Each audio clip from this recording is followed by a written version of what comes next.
We return on our adventures in Drytop. Now, I like the look of the mini-map here. Right, the world map, I should say. Because you've got this big, oppressive section closing in. And we know that the devs are going to keep expanding Drytop. Well, is this the next area? I guess that is the question to see. You guys already kind of know from what I talked about with vines. Oh, no, there you go. That's the event was going on. Look, that's the vine growing. And both of them can do... Actually, I don't know if the other one has an event tied to it. I think the other one just appeared when a patch came out that maybe will take you off there. And you get hints, you know, more of the Zephyrite tragedies and things strewn about. It's kind of a really sad moment in the game, to be honest, right here. Where we've got all these different things that are killing people and doing damage and just being generally nasty. So, not much I really want to do here as we move along. I can talk about a couple of the other traits. Here we've got Shared Anguish. When we'd get CC'd, the pet gets CC'd instead, Beartooth or Alson. And here we've got Oakheart Salve. We get regeneration whenever we get a condition on us. And while that regeneration is there, we get reduced damage. So it's kind of funny. In this line, you will notice that there's stuff to augment protection and make it regenerate us. And there's stuff to make regeneration protect us. Do you see? Like, regen and proc kind of, like, get mixed up. That's a part of, like, the wilderness survival idea. I think a lot of rangers don't really notice that or appreciate it. The modifiers are quite small, really, so you kind of don't get it. But there have been versions of Ranger in the past that are really... Oh, look at that sunrise. There have been versions of builds of Ranger in the past in like the competitive formats that are all about just splashing those boons around all the time. And they actually get extra value out of those two as they kind of each hit each other's territory. So this Vista's kind of fun because we need to figure out how to get to it. All right, that's it. Never mind. I thought it was going to be a huge thing to do, but I guess not. Here you go. We get a Vista during the sunrise. So what you're looking at here with these Inquest platforms and stuff, it's kind of another event that only takes place outside of sandstorms on this one, I think. You see that cannons firing. You got to, like, avoid the orange rings. There's loads of orange rings around here in Season 2. And as we go forward, really, there'll be lots of them everywhere. If you guys don't know this little developmental story, another game came out right around this period of time during Season 1. And about now, I think it was the population was doing okay with it. It was another NCSoft game called Wildstar, a sci-fi game, much more traditional MMO, was looking to tap into that WoW raiding experience, made whatever, its own share of mistakes and so on. Wildstar these days is a truly empty game. Didn't the servers go offline, maybe? And there's not much going on with it. But one thing Wildstar did really well was telegraphs, because it was, you know, going for that whole raiding big boss thing. And ArenaNet actually collaborated with the Wildstar devs. They were both being published by NCSoft, so maybe NCSoft had pushed it. But ArenaNet basically went to them and shared some stuff, and they came to ArenaNet and shared some stuff. And what Guild Wars really kind of got out of that, and what really started happening with Guild Wars, was all those telegraphs. The devs talked about in a blog post. We don't really know what else happened, what ArenaNet offered to Wildstar. My operating theory is that the entire time all these Guild Wars 2 updates have been going on, the devs were ArenaNet was possibly making, or probably making, a sci-fi MMO. We saw some old concept art that was submitted for an art competition from ArenaNet that was blatantly sci-fi. It was like a super cool looking city. And my guess is that NCSoft came in and said, no, don't do that, because Wildstar is going to be sci-fi. Here, you guys just collaborate, share some stuff with one another, and that's how we get our raid telegraphs. I think, maybe. Well, I call them raid telegraphs, just the orange rings. The orange rings are everywhere in Guild Wars these days, though. What I just said is pure speculation and guesswork. I don't really know. But that's basically the way that the game will go forwards. Once again, this chamber is filled with Mordrem, but you'll see that the infestation is apparently nearly cleared. Even though we've already killed, even though we see that there's tons of them here, I guess another player came along and killed them. So there, did you see I got immobed, but I hit Sharpening Stone and I cleansed the immobilized. Did you guys see that? Really nice. Cool little touch there. And makes me appreciate the trait that I ran. Having a little bit of condition cleanse in PvE is a good idea. People tend to think of it as more of a competitive thing, or when you're in a really difficult boss fight that has a ton of conditions on you, ton of condition application. But not really. Oh, I tell a lie. It wasn't that the infestation was nearly cleared. It was that it had only just begun. The bar is rising, not shrinking. It's kind of funny. Guild Wars does that sometimes, you know. It never really has a good idea of whether the bar's meant to go up or down, so you kind of get the wrong idea sometimes. Look at how hard he hit us. We still have all of our armor on, by the way. I think by the end of the season, we're going to have to be Wilderness Survival and Nature Magic, which are both like the tankier Ranger lines. And what we're going to have to do as well is play really goddamn carefully because this is kind of nasty. Maybe we can play Beast Mastery as well and have the pet like taunting and try and get as much aggro on the pet as us. Keep the pet as tanky as possible, and then we'll be all right. But playing it with very limited gear is going to be tough. All right, so I did a little bit of the infestation, but we're not actually meant to go that way. Last time we were in this cave, we went off down there. This time, though, we're going to move up here. I was very careful a couple of episodes ago not to really glimpse this side of the cave, because I don't really know if we're supposed to know just yet. But you'll see there is a chamber here. A narrow, like, bored hole, as you'll see, and beyond it, some crazy-looking Asuran tech. This instance is insane. You're about to watch a truly brilliant cutscene that freaked the whole community out and created like a generation of theory crafters that weren't there before. It's very, very exciting. It's simply called The Machine. And well, if you remember that blueprint from episode 1, well, that's pretty recognizable, isn't it? So, we come on into the room. We get a nice cutscene showing this thing. All those blue lines aren't everywhere. I guess it's not activated. And, well, Casimir's here with Rox, Bram, and Timey is waiting. Oh my god, we got the cutscene again. That's weird. That's because my movement was so strange. It's because when I logged in, I turned around and it cutscened me, and now I've done it again. I guess we could just trigger that infinitely if we want. That's of no benefit to us, I don't think. Anyway, so down we go. There you are. We were starting to worry. Where's Marjorie? You two are normally attached at the hip. Shut up, Bram. Casimir, is Marjorie all right? Did something happen? Her sister, Belinda, was killed at Fort Selma. Marjorie went home to be with her family and to mourn. Oh no, that's terrible. But wait, why are you here? Shouldn't you be with her? I wanted to go with her, but she asked me to see this mission through. She's safe, at least, with family. How's she holding up? Oh, you know, she puts on a strong face, but I see right through it. I can see that she's hurting, and that she blames herself. She promised she'd join us as soon as she can. Poor Marjorie. I'm so sorry, Casimir. Sorry, my friend. Let me catch you up on what I've learned so far. It's interesting, as a mesmer, Casimir probably would be able to see right through all of that stuff. In fact, as a mesmer, shouldn't she be able to assuage and soothe and calm Marjorie down? She's definitely the person that Marjorie should have kept with her. Hello. But I quite like how strong Marjorie is for saying, no, I want to be on my own here. Good to see you. Maybe there's something more. I mean, it's kind of interesting. It's almost like... I suggested that Marjorie's mum was E earlier, but now I'm like, ooh, look, see? In this way, no other characters have met Marjorie's mum. I don't know. All right, so, Timey, what is going on? By the way, let's just admire this for a second. Timey on Scruffy's shoulder. It's kind of a super classic look, really. Like the very, very tiny little Timey up there. And I want to enjoy it. So, there you go. She says, this was Scarlett's first ley line. It's a hub where multiple lines converge, but it's still tiny compared to the one in Lion's Arch. Yeah, now, I've been a little bit vague in my commentary here. The game has been a little bit vague. There are multiple hubs. The enormous hub that she drilled into with the enormous Breachmaker at the end of Season 1. All that crazy epic stuff was because the other hub is bigger. We haven't technically seen the other hub. I mean, you can swim down in the water near where the drill bit is, as it lies there ruined now, and you can get kind of low down, but you can't ever see anything that looks anything like this. You can't really get close.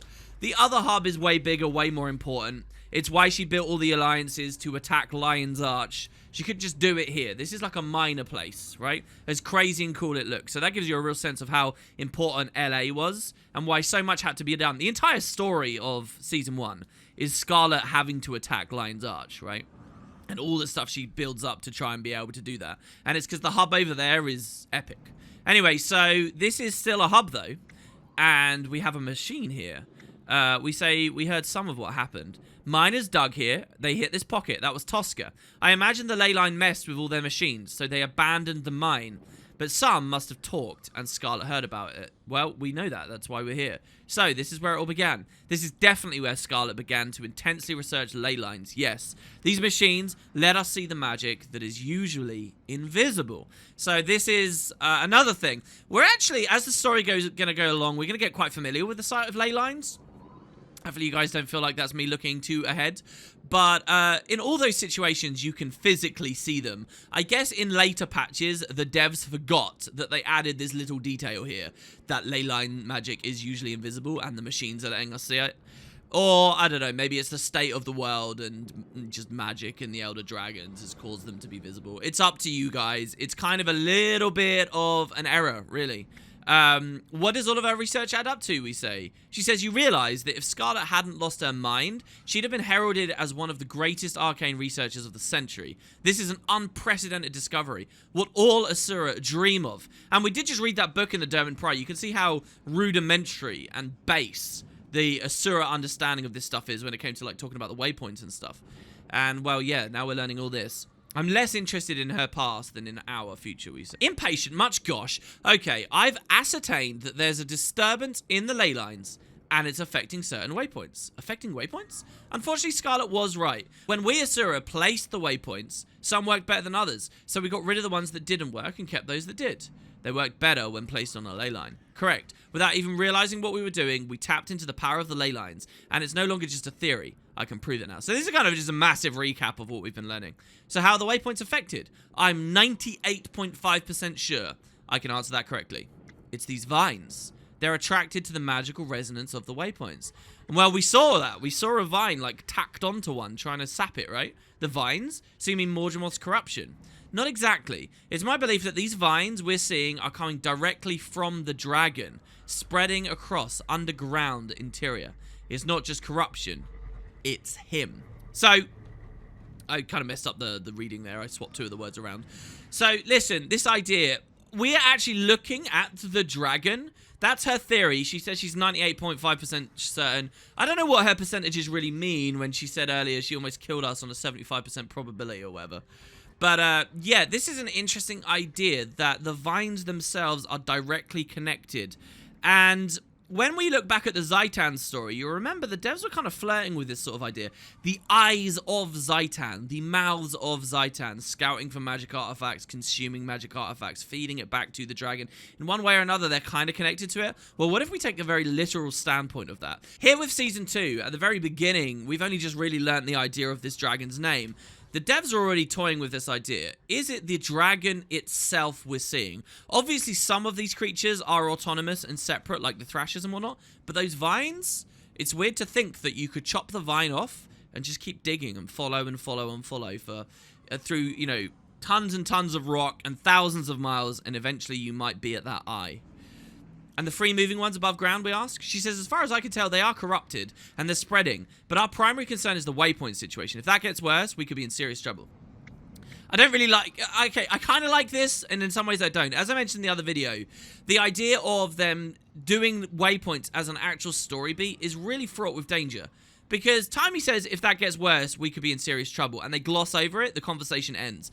It's really important that the devs gloss over this, because if you think about it, what is she saying? She's, like, tacitly acknowledging that everyone interior, or at least all the important people interior, can teleport anywhere they want at will. And to really look that in the eye dismantles so much of this game. It allows spies to teleport behind enemy lines. It completely invalidates the idea of needing airships or enemy movement, or like army movements and stuff. Think about the core story. The core story was too scared to acknowledge waypoints as a real thing. It did that whole storyline with having to get the Asura gates up and running. And it was Asura gates that were transporting people and allowing spies to move. And in the novels, it was Asura gates that were important. It was Asura gates we saw Dougal Keen's, you know, adventuring companions traveling through and having to reroute to get to Ebonhawk and stuff and go on their adventures. To now just say everyone can go everywhere, by the way, like, undermines all of that emphasis they put on Asura gates and all that stuff. So the devs don't want to get into a huge conversation about that. They just move on. And they will never give you that conversation. It's up to you to interpret in whatever way you like, I guess. I'll just say we have to do something. I was just getting to that. I can build a device that will make the waypoints more efficient. They'll be less attractive to Mordrem. What do you need us to do? At the moment, nothing. I have the matter well in hand, but there is something else. Something so amazing. Wanna see? Follow me. So she's going to make the waypoints need less magic to work, make them more efficient, and then Mordrem won't care anymore. Hey, look! Can you believe your eyes? What is it? It's OMAD's machine, you simpleton. Hey, respect. Sorry, but it's the very device that showed Scarlett the eternal alchemy. It still works. Can I smash it? That thing's gotta be dangerous. Absolutely not. Think about what we could learn. Besides, my mind is far more resilient than Scarlett's was. I don't think you should mess with it. I'm inclined to agree with Bram. What do you think? Right. So she's talking to me, and you see they're kind of scared of calling us Commander too much. She almost could have been directing that at Rox, I suppose. So, OMAD's machine, let's see. The short story talked about Scarlett going into it. It was supposed to allow you to, like, unlock the secrets of the eternal alchemy. The eternal alchemy being the Asura's belief in everything ever, right? Like, literally the answer to life, the universe, and everything, and you're supposed to be able to figure it out. Multiple people go into it and die. Scarlett goes into it. It breaks her mind. She sees a thorn wrapping around the pale tree, decides she knows everything, kills OMAD, runs off, and starts going for the Lion's Arch hub instead. Well, I like the idea that the machine is built near the ley lines. I really do believe whatever it shows probably is of some import. And very magically suffused. I don't believe a little girl should go into it. I also am skeptical that a little girl can figure out waypoints better than the entire rest of the Asuran species, but we'll see how that one goes. We get knocked away from Rox there, because the game doesn't want me going in before I've confirmed my idea. Carry on. I was just going to speak to her. Don't worry, game. And then Bram has nothing. So, Casimir, what do you want my opinion? She says, what do you think we should do? If this is the device Scarlett portaled here from OMAD's lab, then it's got to be dangerous. And obviously, yeah, we're not in OMAD's lab. This is a funny thing. I myself made this mistake for a long time, thinking that this was where Scarlett spent all that time with OMAD. That's not right. Scarlett did all the stuff with OMAD elsewhere in the lab, broke her mind, and then started looking for ley lines and put the machine here. So the machine here, among ley lines, might actually act differently to how it initially worked with OMAD. It might be more accurate, it might be more dangerous, it could be anything. It's a complete wild card to even consider looking at it. And I think it's in character for Ulfric to probably not be interested in this, honestly. But instead we say, it looks like Scarlett added to it. Some of the parts look different, newer. That makes me even more nervous. Is it powered up? And we say, I think so. What do you remember about this device? Tommy said it was designed to affect the mind, to open it to new awareness. I heard that when Scarlett got into it, she claimed what she saw in the Asura called the eternal alchemy. How Casimir heard this, we don't know. She read the blog post, whatever. What else? It broke Scarlett's mind. After she used it, she was never the same. It's as if it opened the door to insanity. She was never the same again. She committed her first murder after using it, and it escalated quickly after that.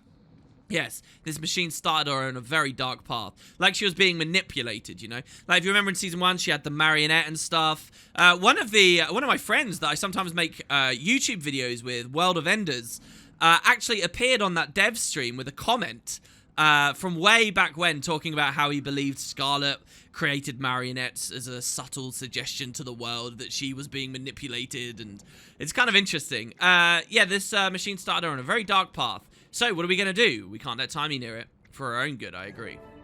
Oh no! We have to... Don't touch anything. We don't know what... Timey! Can't get close. That thing is shooting off too much lightning. I'll shield you. Get her out of there. So, she screams, we get saved. Remember the other episode? She said her and Scarlett's fates were intertwined. Well, we just heard her run in and scream. Timey, get out! So we knock her out, but now we're stuck in. Not good.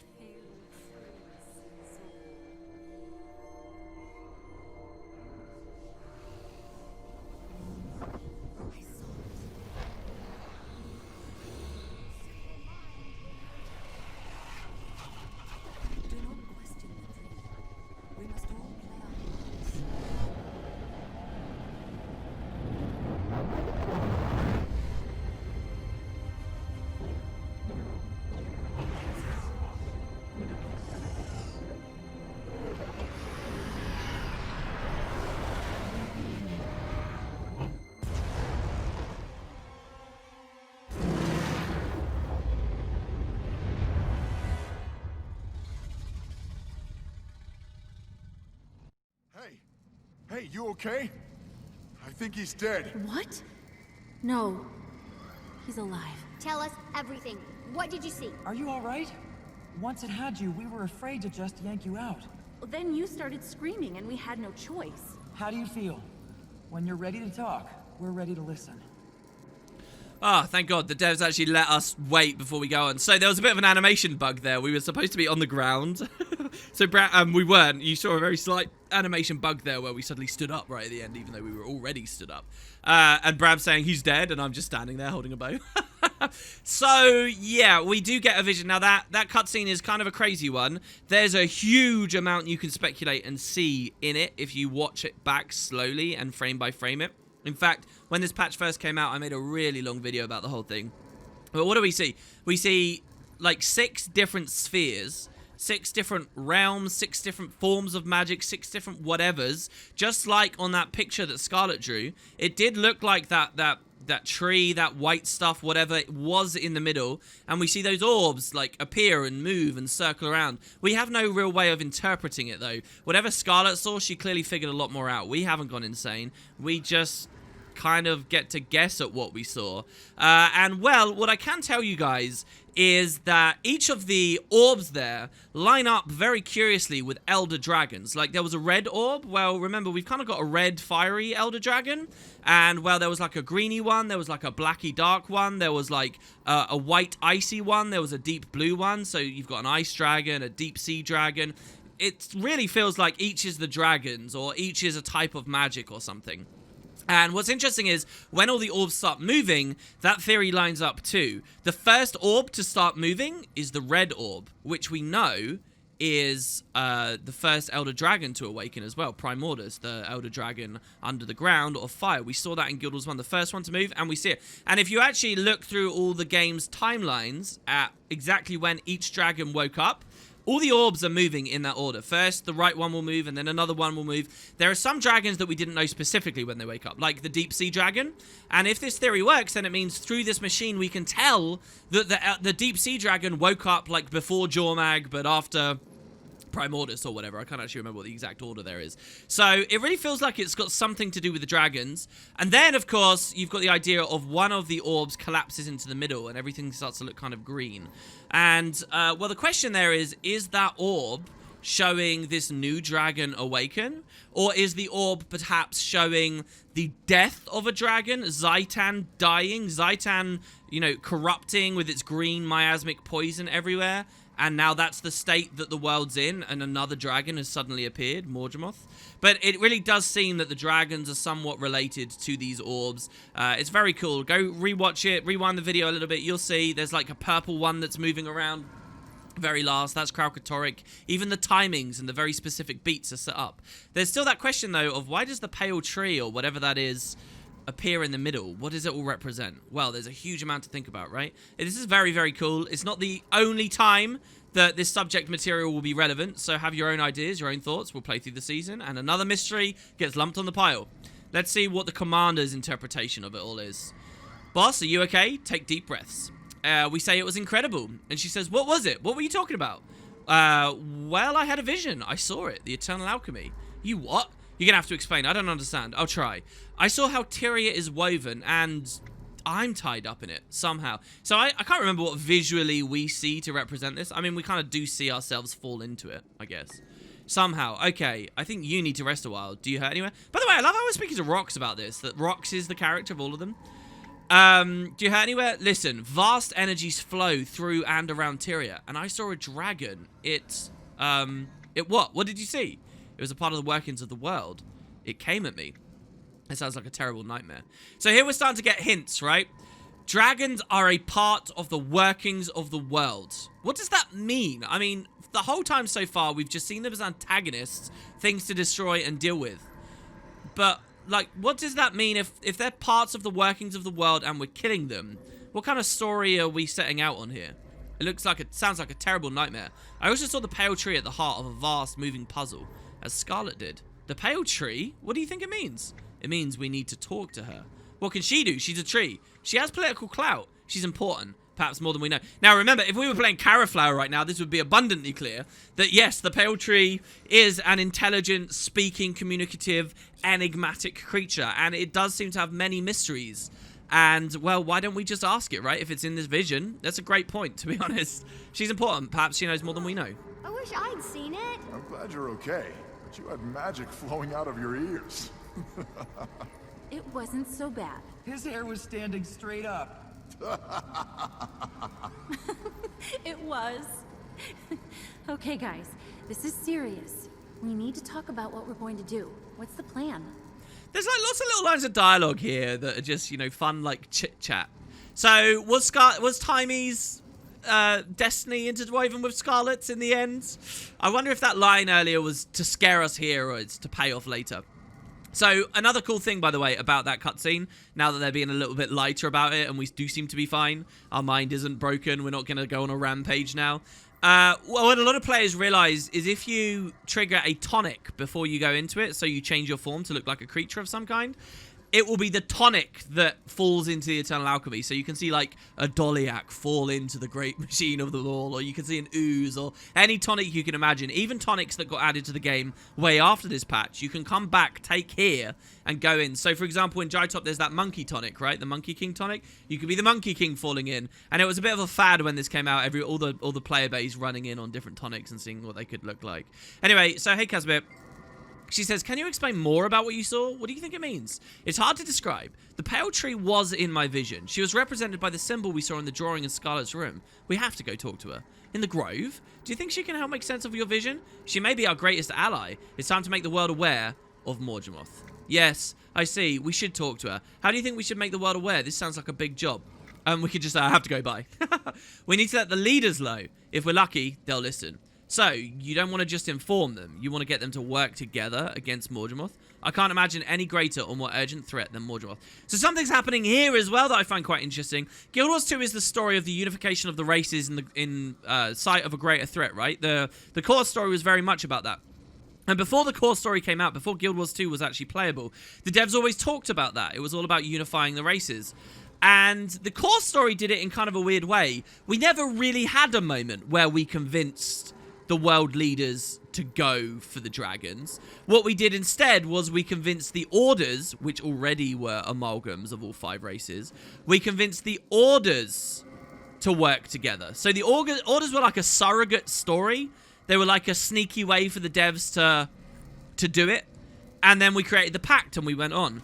And what's interesting to me here now, we're in the story of a new dragon. So what do ArenaNet want to do? Are we going to do the same story where we unify everyone again? Well, we don't really have to, do we? It's weird that this conversation's happening all together. I would just say, if I was Ulfric, I would say, I'm the Pact Commander. I'm going to go to Traherne. We already have a force. They have fought Trinity. They've been building airships. They've worked out the well, it might not have worked out, but they have like the mysterious blue orb that protected them from Zhaitan. They have stuff. They've done things, crazy things. Let's go to Traherne is what I would say. But it seems that in Season 2, ArenaNet wanted kind of a do-over. Maybe they weren't happy with this, like, surrogate story, as I've said here. This replacement, this order thing. Maybe they want to do the whole thing properly now. And we're actually going to consult and get people on board with taking out dragons. Because the funny thing is, even though we managed to kill Zhaitan in the end, it doesn't feel like the world moved on. It still feels like humans are obsessed with bandits and centaurs. It still feels like the Asura are obsessed with their own labs and their own knowledge and whatever's going on with them. It still feels like the Char are more interested in dealing with the ghosts of Ascalon. It feels like the Norn are in it for themselves more than anything else. So Season 2's looking towards that. And, you know, that's a lot to say, really, but that's what's happening here. I can't imagine any greater or more urgent threat than Mordrem. True, between the endangered waypoints, the corrupted Mordrem, and the vines spreading underground as far as the Shiver Peaks towards our hordes of magical items, I don't see how they could disagree. Yeah, I mean, the Demon Pros, the Shiver Peaks, it's clearly not safe. We need to find a way, but first, we need to talk to the Pale Tree. You're reaching for the stars. How can we pull that off? You're well respected, but will that be enough? We'll take this one step at a time. And this journey begins with the Pale Tree. We are well respected. We took out an Elder Dragon, but if it's just been replaced with another, I mean, what does that really mean? Are we really that great? We'll take it one step at a time. All right. You know we'd follow you anywhere. I'll send a request for the audience to the Grove. But before I meet you there, I want to stop by the Reach and check on Jory. We'll meet you in the Grove, but in the Pale Tree's available. You okay, Casimir? Me? Yeah, I'm okay. It's just not easy someone you love go through a loss like that. Jory was trying to be strong. but all I could see was her despair. It must have been heart-wrenching for you. She's a soldier, so she bottles it all up inside. I just want to be there to pick up the pieces when the dam breaks. See, I think the one mistake this patch made is they did the emotional beat, and now there's more important things to talk about. And most people, I think, probably aren't feeling as emotional as ArenaNet wanted them to.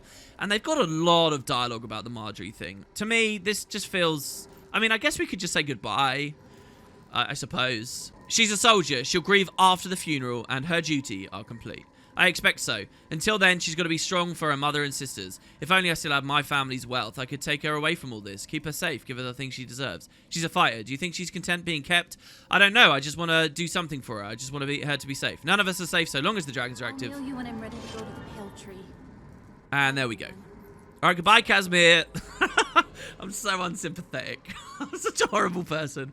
All right, there you have it. That is entanglement complete. What rewards do we get here? Well, we get a token of Timey's gratitude. Some things from Tritop that Timey would like you to have as a thank you.